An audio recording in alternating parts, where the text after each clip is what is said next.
You are listening to the Success Leaves Clues podcast, where we're having conversations with regular people doing outstanding and legacy-changing things in corporate America and entrepreneurship. If you're looking for the blueprint to help you make less mistakes on your journey to freedom and ultimate purpose, then this is the podcast for you. And now, here's your host, Dr. K. So I got a question. Why did you choose the hair industry? Because I always, not a knock on the industry, and I'm sorry for how this sounds, but I always thought of barbering, cosmetology, hairstylists as the people who couldn't get a job. Oh my gosh, are you serious? That hurt my heart. Well, listen, my uncle lives in, my cousin lives in DC. Okay. Barber. He became a barber because he's a felon. So he couldn't get, I've always just seen barbers as very talented, right? Very talented, yeah. But people who really had no other option. And I'm quite sure that's a misconception or the bad way to think about it. Yes, I would say so. So I was, it's funny you say that. And I'm not ignorant to the fact that there are a lot of convicted felons that end up in the barbering industry. But the way I like to look at it is that the hair industry is a very forgiving industry. I mean, because when we talk about convicted felons, it's really hard for them to jump back into society because a lot of people hold that over their heads, right? Oh, well, is he trustworthy or are they trustworthy? It could be he or she, right? And there is a lot of, there's a stigma that comes with a convicted felon. But with the hair industry, you can start all over. You can be your own boss. You don't have to worry about someone hiring you. And with someone who is getting their hair done or a haircut, those problems that they're looking to get solved, they're not worried about, oh, what's this person's background? So I don't see it that way as, a last resort. I mean, I guess it could be for some. I'm sure some people fell into the industry because they couldn't get a job with their past. But then there's a whole nother, group of folks who have been in corporate America making six figures, in a corporate setting who felt restricted with their creativity and who left really high paying jobs to start their hair salon or barbershop. I mean, I've heard countless stories like that.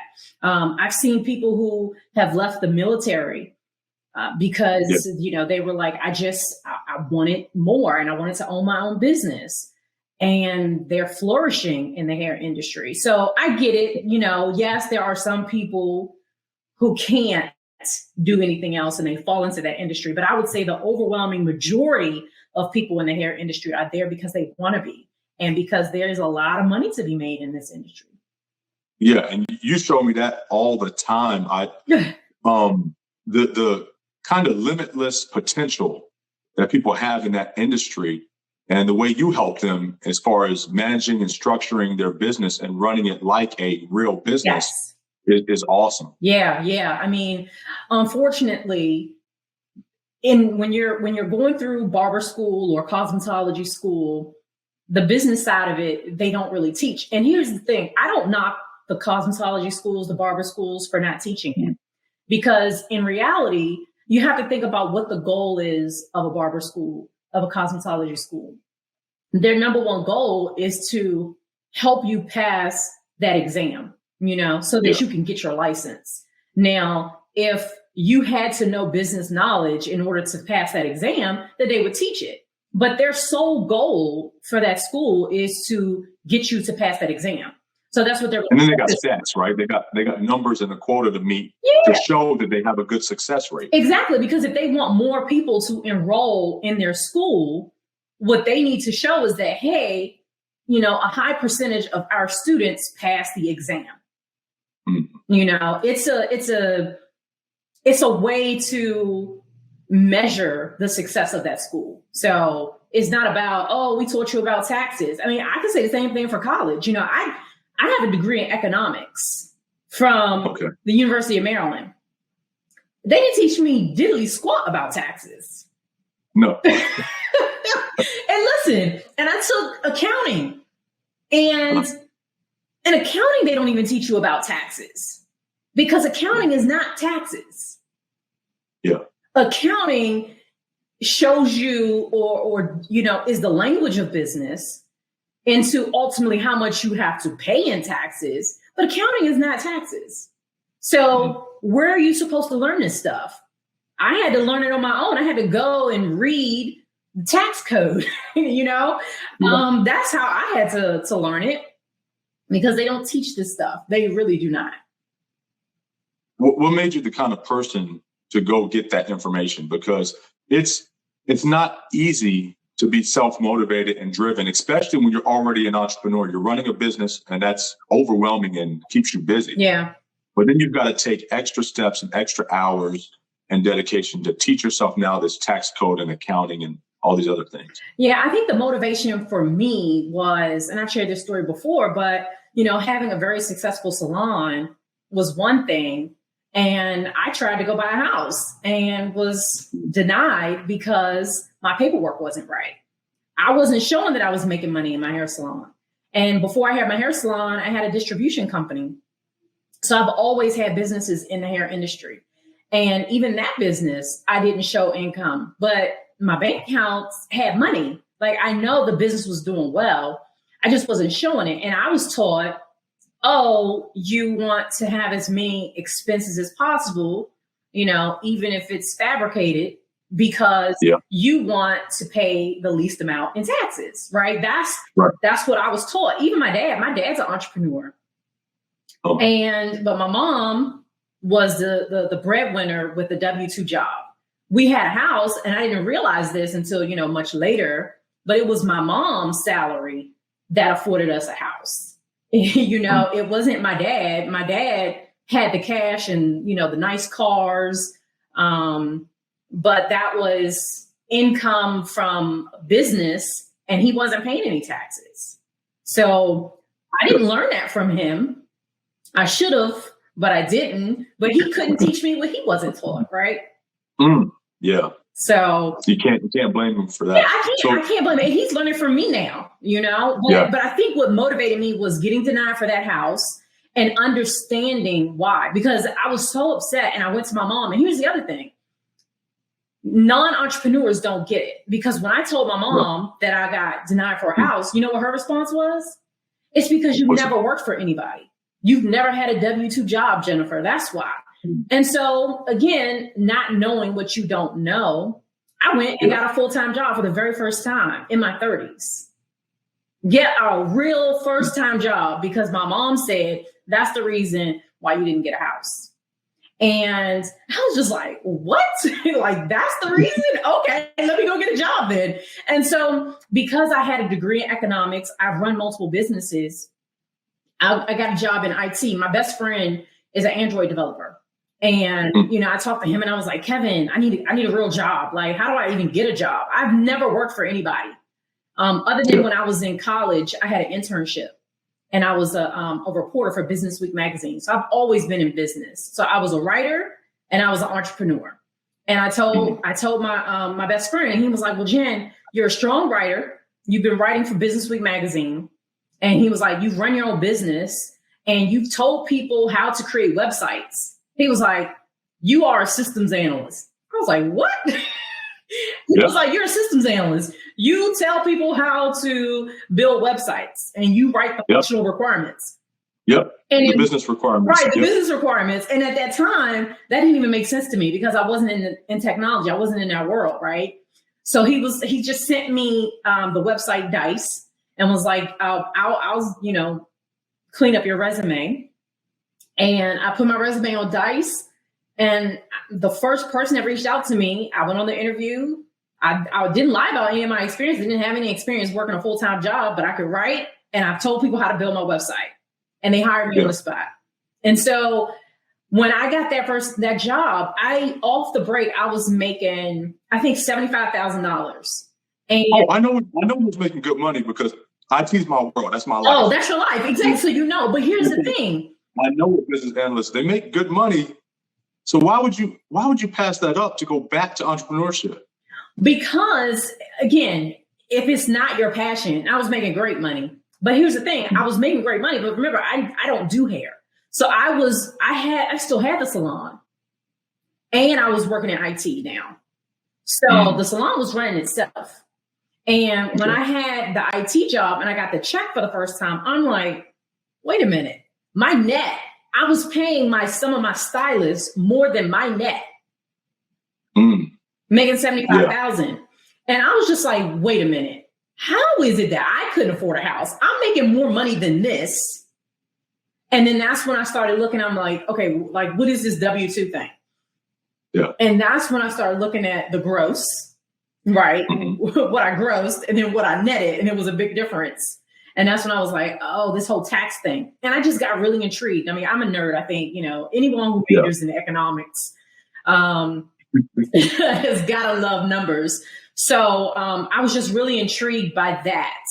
And I was like, okay, I got to figure out how to make this work. And that's when I really got into taxes. And then also another thing that motivated me was right around this time I had started going to a church and the pastor was Jewish and he was really into finances and money and entrepreneurship. And so I had never been to a church like this, but he had classes on entrepreneurship and finances and money. And that's when that whole financial world opened up to me and I learned so much. And I was like, oh, I gotta get into this tax thing. You wasn't afraid to ask him? Ask him what? No, ask him anything. I wasn't afraid to ask anything. No, because I mean, my thing is I was very comfortable. I was the only woman? I may have been the only woman in one of the classes. I know I was no, I think there was one other Black person, but no, I was not afraid to ask any questions. And I'm talking about a room full of Jewish men, Jewish and white men. Yeah. And the reason I ask that is because it's kind of humbling, right? You're successful in the IT world, whether you want to be there or not. You're successful in that industry. You're an entrepreneur, successful in that industry. And a lot of times people have too much ego to say, look, I don't know this area, right? And I want to ask for help. And so you recognize that you need the help, but sometimes, pride, ego is not going to go up to this Jewish guy who has the information and say, can you help me? Or oh no, I was not shy about that at all. I asked all the questions.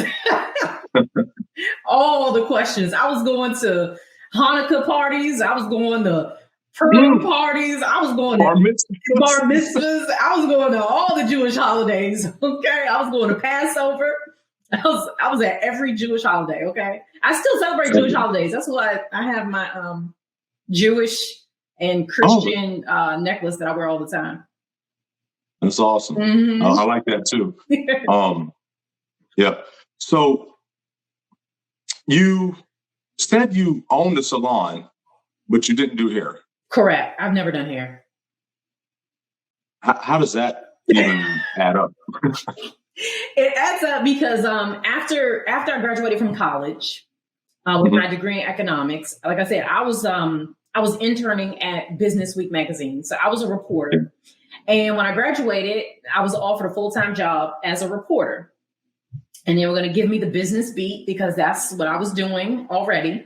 But I just didn't want to write. I didn't want to be a journalist. It was very demanding because Business Week, it was bought by Bloomberg, but Business Week was a weekly publication. So, every Wednesday you had to have your story ready and the editors were, line by line, editing your stuff. And so that just wasn't the lifestyle that I wanted. So I took a year off after I graduated from college and I moved to the Dominican Republic.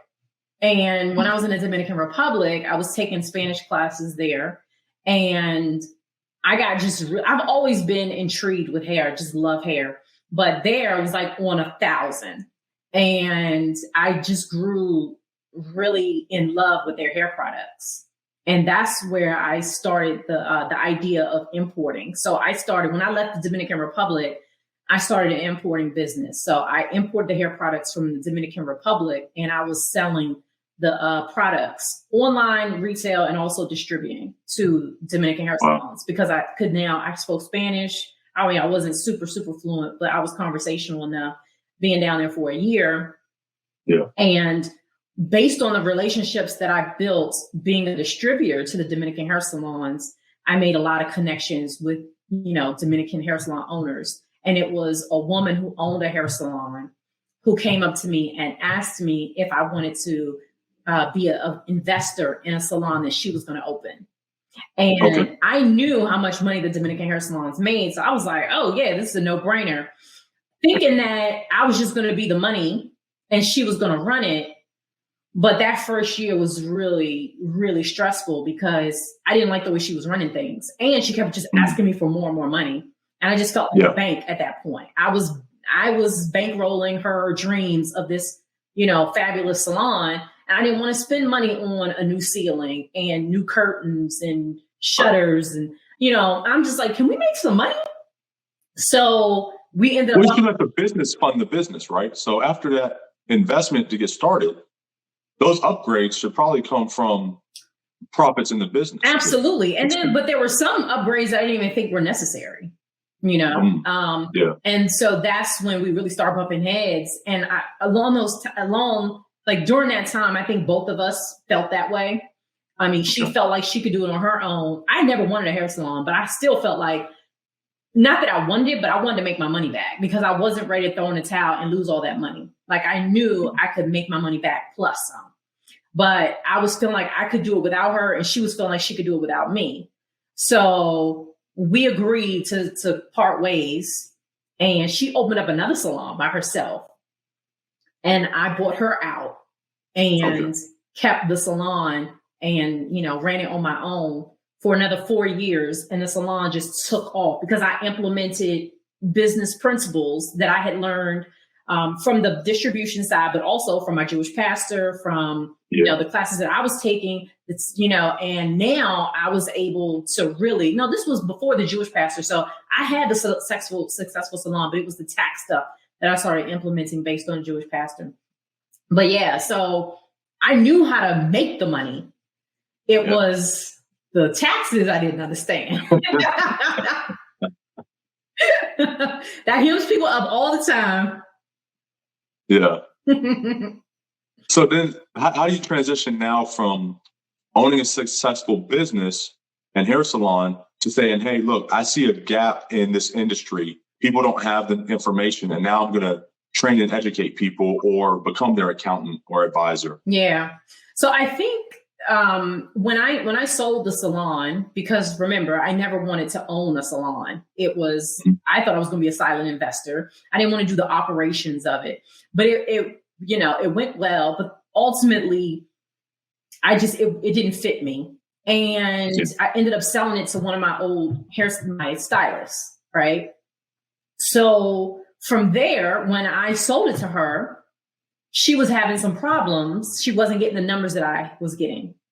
And she was constantly reaching out to me. But at the same time, there was a barbershop next door. And the barbers got used to me being there and would ask me questions all the time, especially when I got great in taxes. So they were asking me questions. And I was always answering phone calls for business questions and tax questions. And so I was just like, you know what, there is a need here. And that's when I started thinking, okay, I can probably turn this into a business and really meet the needs of this industry specifically. And originally, I thought I was only going to work with barbers because the hair salon that I owned was Dominican hair salon. So I only spoke to them in Spanish, and I spoke more freely. I felt like I was more of myself talking to the barbers. Because it was just communication-wise, it was easier for me. Oh, yeah. Yeah. So my ideal client is a barber, but only because that's where my comfort was at that time.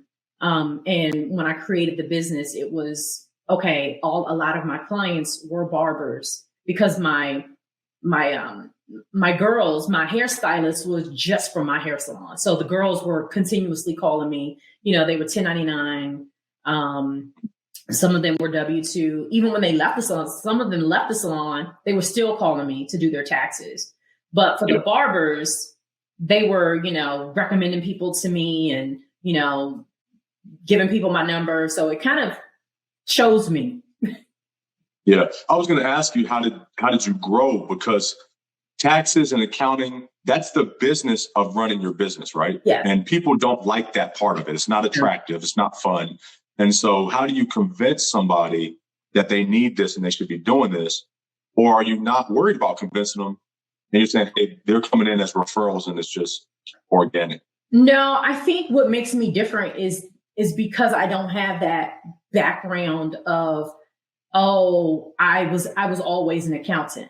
I don't have the background of a CPA, where a CPA, they just are book knowledge. Even a CPA, most barbers and hairstylists don't even need a CPA, because a CPA is a person that just signs off. Not just, I don't want to, minimize what a CPA does, because they're very valuable.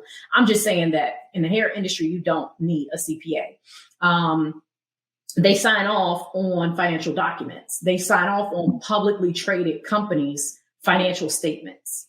Most barbershops and braid shops and the hair salons don't need that level of professionalism for their books, And so I'm what's called an EA. It's an enrolled agent, and a CPA. So I tell people all the time when they say, well, do I need a CPA or EA? I tell them this. I say, you need a CPA to do your taxes. And I have seen CPAs ask EAs tax questions. I have never seen an EA ask a CPA a tax question, ever. So I let them decide. I will never say one is better than the other. But again, an EA is not going to ask a CPA a tax question. But there are plenty of CPAs who will ask an EA tax questions. Right. And that's because an EA specializes. We only deal with taxes. A CPA, again, is all about the accounting behind it to make sure that whatever you put on your financial statements is accurate, so that the public can invest their money safely based on your financial reports. That's it. That's a CPA. Yeah. You know what I mean? Okay. So not every CPA does taxes. At what point in your business as a hairstylist barber do I need to start looking for an EA? I would say immediately. Now, you need to start looking for an EA, or, maybe just a tax professional that specializes in business. There are levels, right? Not everyone needs to work with an EA, but if you're looking for someone who has the ability to represent you if anything goes haywire to the IRS. Because what I will say is, and I've seen this so many times with hair professionals, because the industry, in my opinion, the financial industry, they don't have the level of respect that they need to have for hair professionals. And they will tell them anything. I have seen some of the worst tax returns for hair professionals. And it's because they just, at the end of the day, they're like, oh, these people don't want to show money anyway. Okay, how much, we're just going to up your expenses. I've seen, when I tell you some terrible things, and I'm just like, this industry, like the financial industry, they're going to get hair professionals in trouble. Like, you're going to get them in more trouble because of the way you're filing their taxes. But they need it immediately. What they don't necessarily need immediately is someone to do monthly accounting. So you'll have some people that are just starting out. A good tax professional, you need that from day one. But once you start getting to about $50,000 in gross revenues, then I would say you need to start having monthly accounting, and that's different. All right. Yeah. And so monthly accounting, you're talking about like a bookkeeper or I'm talking about bookkeeping, but not just bookkeeping, because if someone could really do their own bookkeeping, if they have the time and they have the interest, right? But when I say monthly accounting, so to give you an example, my accounting firm, I don't like to just say we do bookkeeping, because it's more than bookkeeping. I'm telling you each and every month, okay, this is how much money you made. It's more advisory.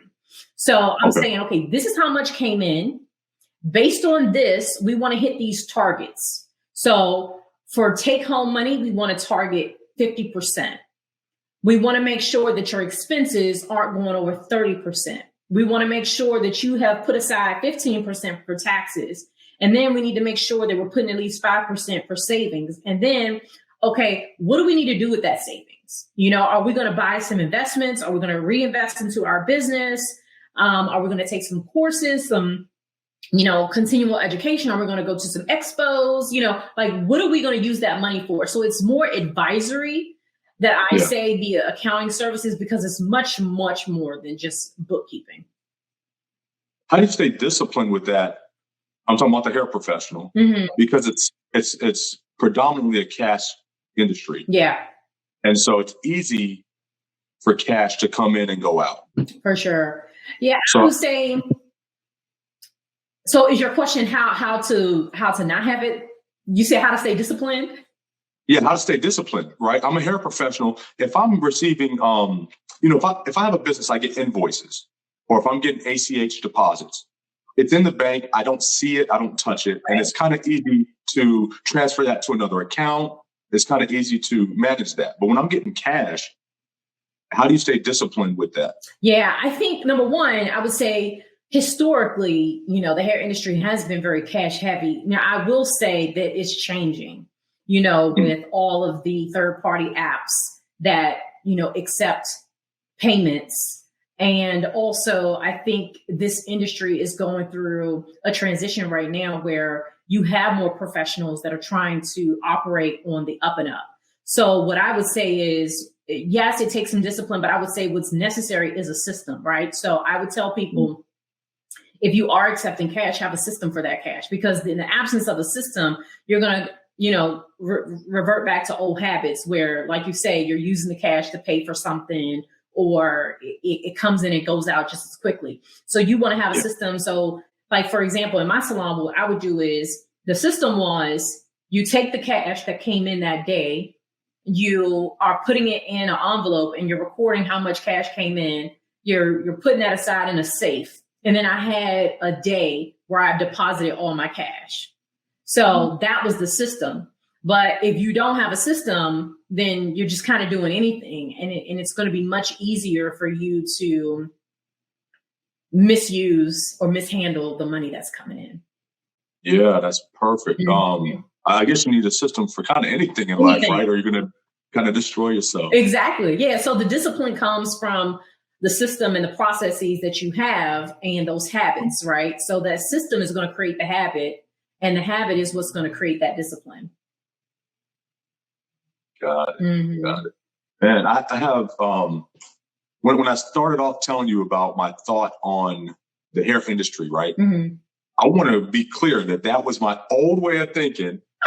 Because I've told you about my daughter, right? So she's been doing hair since she was maybe 6th grade. Okay.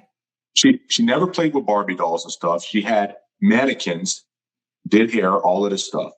And so she's 18. She just graduated high school. Okay. And she's on her way to college. And she said, I don't want to do this. I want to do cosmetology. And I had no qualms about it. So I'm like, this has been your passion your entire life. Yeah. So she's going to get hooked up with you if you got space. Absolutely. And if not, I'm going to recommend me somebody close to as good as you. I love that you are allowing her to explore that too. I mean, like I say, I think the industry is changing.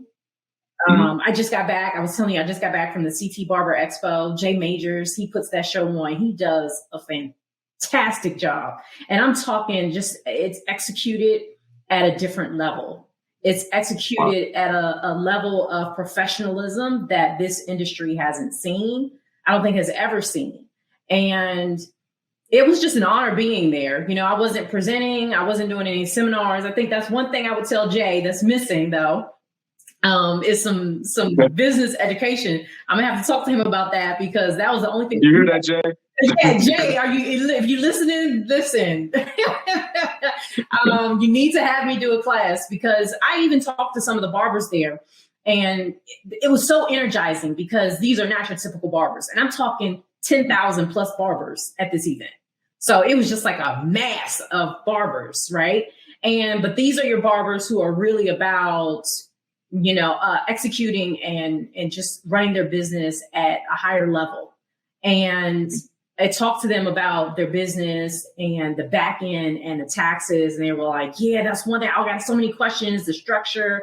So I was like, okay, yeah, that was the only thing missing. But that show is amazing. And I think we're going to see a shift in the industry where just, the professionals are taking the business part of what they do more seriously, because they're realizing that the wealth and real estate and just being able to live a life that you want, it doesn't come from evading taxes or trying to be off the grid and only doing cash. Like, I mean, you can live off the grid. Is it right? No, but can you do it? Absolutely. You want to accept cash and live off the grid? Go right ahead. But where is the growth in that? Where is the wealth building in that? There is not. You're going to be hood rich. And if you're okay with being hood rich, then by all means, go ahead. You don't need to contact me because I don't want to touch your taxes. I don't want to touch no hood rich person's taxes. And I'll tell you why. It's because I work with only hair professionals. So if I work with a shady hairstylist or a barber and they ever get audited, it only takes one time. The IRS is going to look at every tax return I do. And then I put at risk all of my other hair professionals for some one hair professional that wants to be shady. Nah, I'm not. Yeah, you jeopardize your name and your reputation. But it's not even my name and my reputation, because at the end of the day, the burden of proof falls on the hair professional. Okay. But I put my clients at risk. Who wants to deal with the audit? Yeah. I don't want my clients dealing with the audit, so I'm not touching shady people's taxes. I don't want no parts of it. And believe me, there are plenty of tax professionals, CPAs even, that will do some shady stuff, but I'm not doing it. Not doing it. My clients mean too much. Not doing it. Can't have it. I'm glad not. You talked about the Connecticut Hair Expo. Yeah. How do you stay current in the industry and, just in your knowledge as far as taxes also? Well, definitely not at the CT Barber Expo. Well, you stay current on the industry. That's the industry part of it. So the industry part, I would say the industry part is not for someone like myself. So not for someone like myself, meaning not in the financial space. I went to this particular expo because, number one, I wanted to show support to Jay Majors because he's been like an early supporter of mine. Before I even had 500 followers, I want to say, he was like on my page, hitting me up like, yo, your content is fire. And so I wanted to support him. But number two, I wanted to be where my ideal clients are. And his show was like 10,000 of them, right? So the professionals stay up to date on what's going on in the industry by going to trade shows like these, where they can hone in on their techniques. They can, they'll know the latest technologies that are being used as far as tools and equipment, but also products and networking. So that's how they stay on top of it. Now, as far as myself, as someone who is an enrolled agent, a tax professional, what I do is, I'm going to events like QuickBooks, or there's an IRS tax summit that happens every summer that I'm going to be going to in August. Oh my God, real nerd stuff. Real nerd stuff. Yes. I'm also, another thing that's really important is, as an EA, I have to have so many hours of education to stay accurate, because if I don't, then they'll take the license away. So they force you to stay up to date on tax laws. And then of course, I subscribe to nerdy tax stuff. So I'm always getting emails from the tax foundation, the IRS, Guidewire. So, all the nerdy stuff.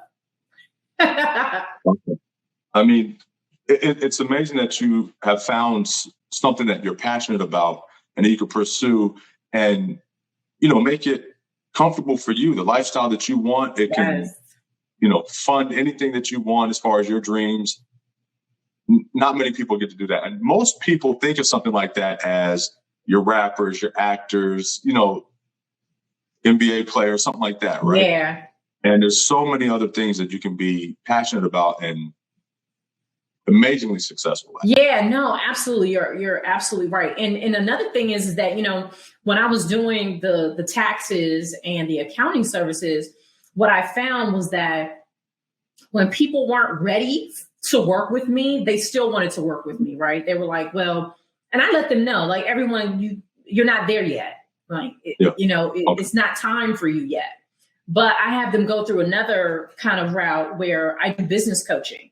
So if they're not ready for that monthly accounting and tax strategy, then they go through the business coaching, which is a 12-month program right now. It may change to maybe a 6-month program, but right now it's 12 months, and they go through that, and that pretty much makes them ready to start working with me.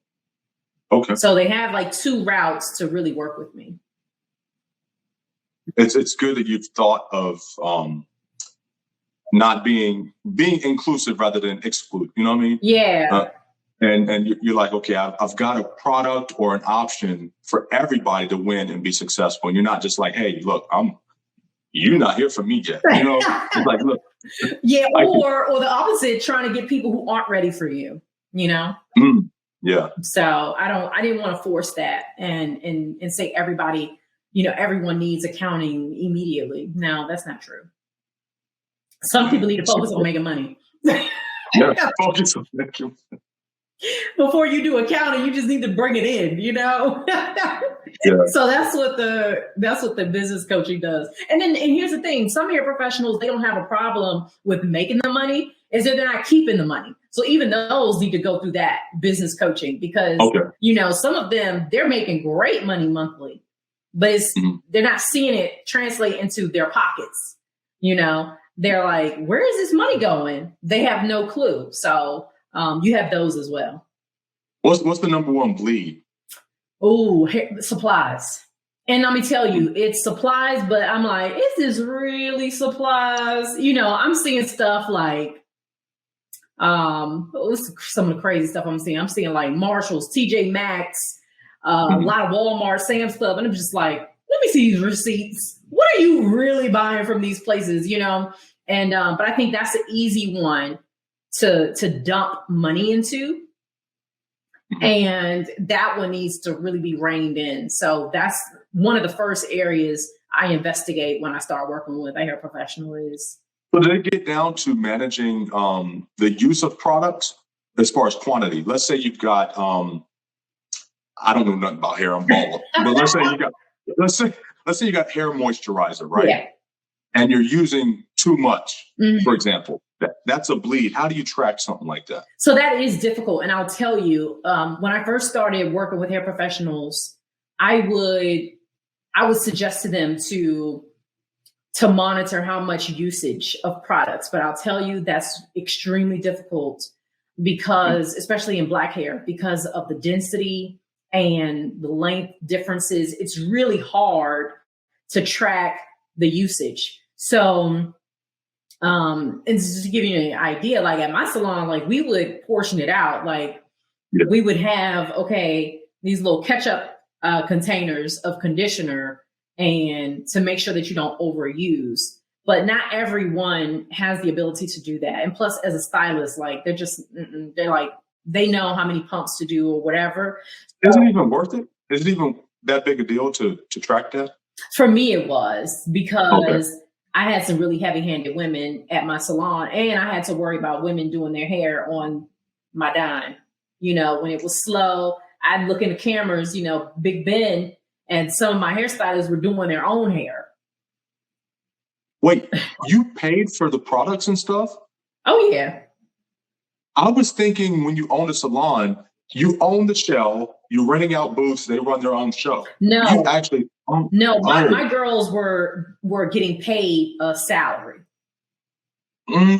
Yeah, so there are different ways to operate a business, right? But I will say the overwhelming majority of salon and barbershop ownership has it set up where, people are their independent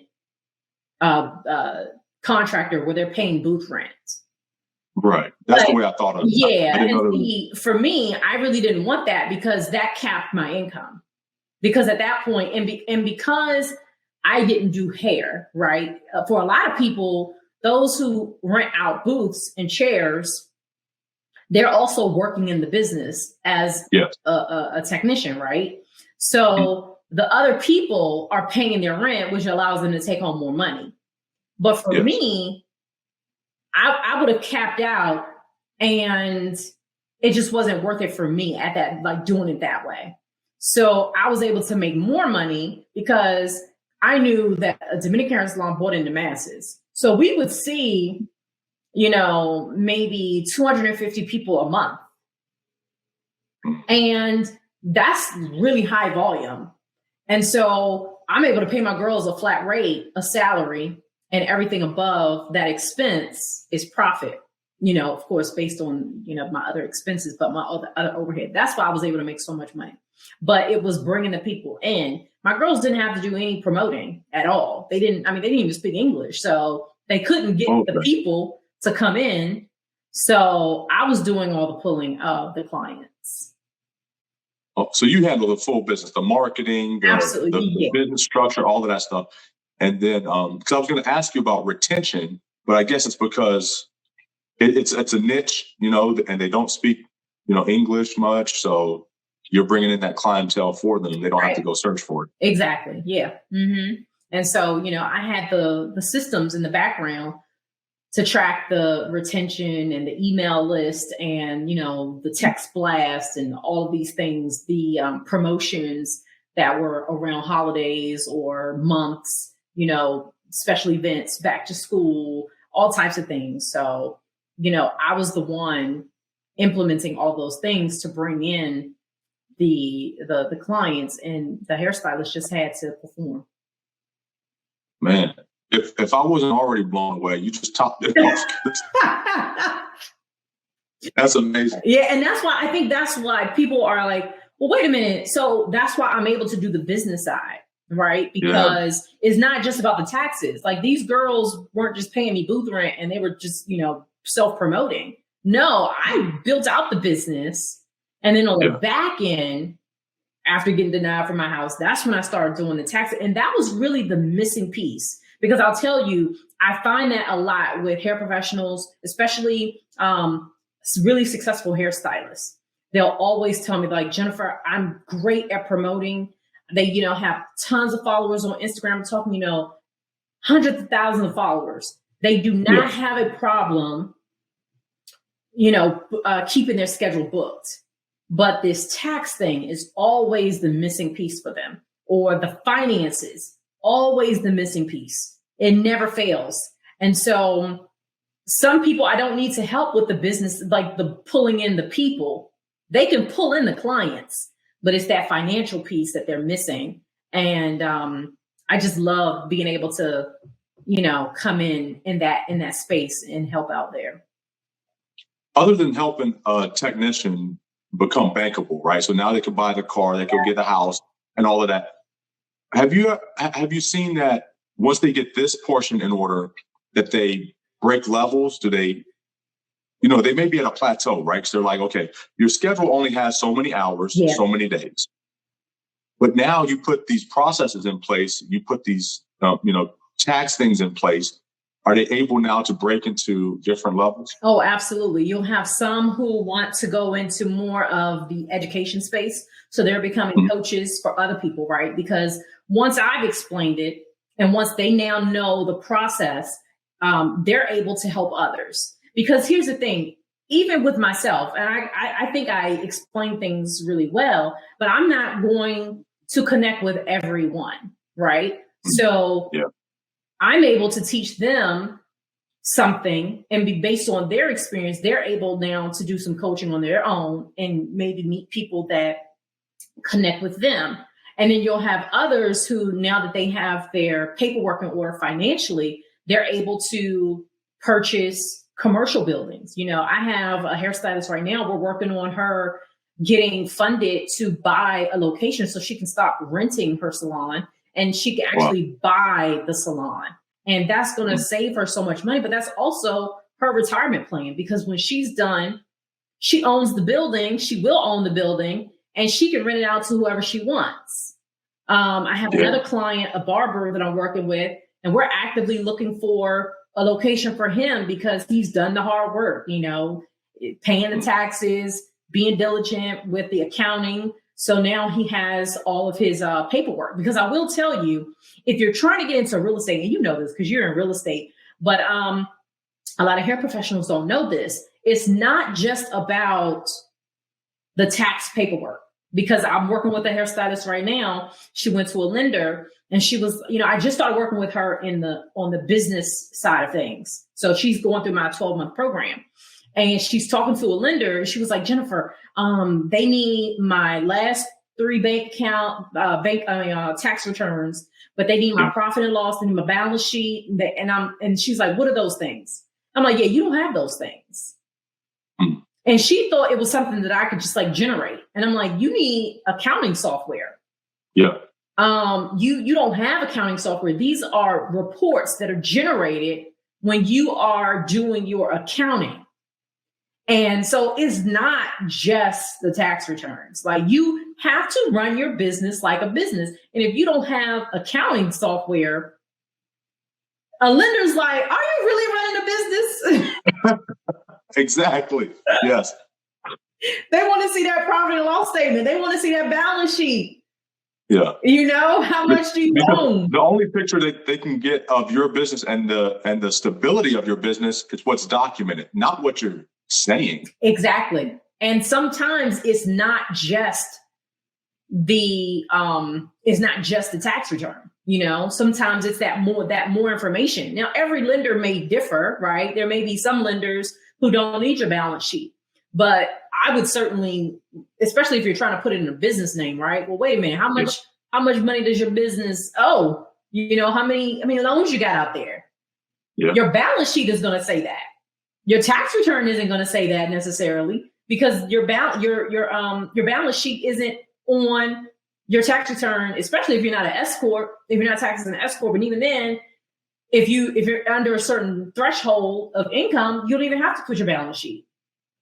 Yeah. So any, lender or, a savvy one is going to be like, I want to see that balance sheet. What's on that balance sheet? Or, how much money you have coming in and where is it going? They want to look at those things. So you're only going to have them if you're doing some accounting, and whether you do it on your own or you have an accounting firm, somebody need to be doing it. Well, look, Jennifer, I love your energy. I appreciate you coming on. You've had a busy day, and I know you got more on your plate. I do.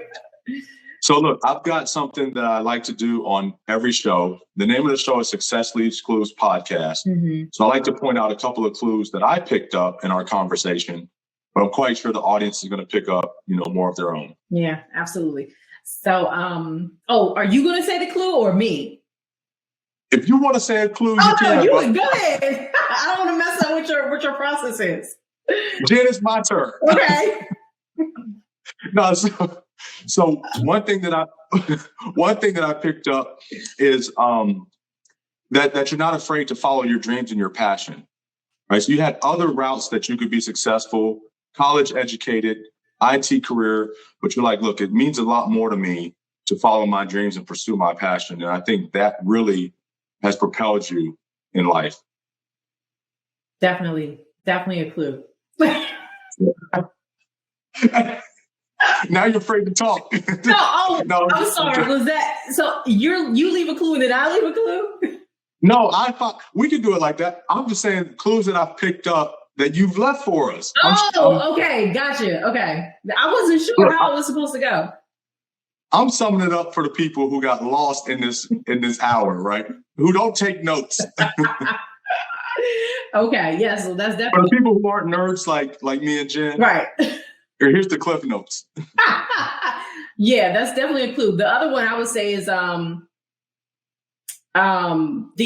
accounting. You know, I mean, the language of business is accounting, and don't neglect the financial piece, because it's so easy to neglect it when you just are monitoring the inflows, not the outflows.